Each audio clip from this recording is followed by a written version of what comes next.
রাষ্ট্রপতি নির্বাচনের বিষয়ে আমাদের দলীয় অবস্থান সংস্কার কমিশনে যেভাবে আমরা লিখিতভাবে জানিয়েছিলাম এবং পরবর্তীতে আলোচনা হয়েছে তা হচ্ছে রাষ্ট্রপতি নির্বাচনটা বিদ্যমান পদ্ধতিতে বর্তমানে সংবিধানে যেভাবে আছে সংসদ সদস্যগণ নির্বাচন করবেন সেই হিসাবে আমাদের প্রস্তাব আছে। তবে সেই প্রস্তাবের সাথে আমরা অ্যাড করেছি পার্লামেন্টের সদস্যগণ 300 সদস্য যারা সরাসরি নির্বাচিত হবে, তারপরে মহিলা আসন যদি 100তে উন্নীত হয়, বর্তমানে 50 আছে, সেই সদস্যগণ তাহলে 400, আর যদি দ্বিকক্ষ বিশিষ্ট পার্লামেন্টে স্থাপিত হয় সেটার নাম সিনেট দেয়া হয়েছে, পরবর্তীতে সেই নাম ফাইনালি কি দাঁড়াবে সেটা এখনো জানি না। আর সদস্য সংখ্যা যদি 100 হয়, যেটা আমাদের প্রস্তাব, তাহলে এই 500 জন সদস্যদের ভোটে রাষ্ট্রপতি নির্বাচন। এখানে একটি আইডিয়া এসছে যে তাদের ভোটটা কি ওপেন হবে নাকি গোপন হবে। একটা পপুলার মতামত এখানে উঠে এসছে, তা হচ্ছে গোপন ব্যালটে হওয়া উচিত। আমি আমাদের দলের অবস্থান এবং কনস্টিটিউশনাল ইন্টারপ্রিটেশন নিয়ে যে কথাগুলো ওখানে বলেছি আপনাদের সামনে বলতে পারি। যেহেতু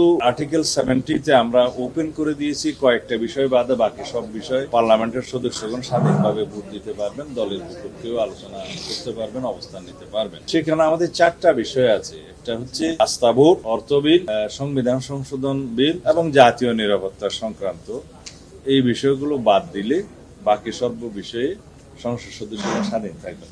তাহলে এই ক্ষেত্রেও তো সংসদ সদস্যগণ স্বাধীন।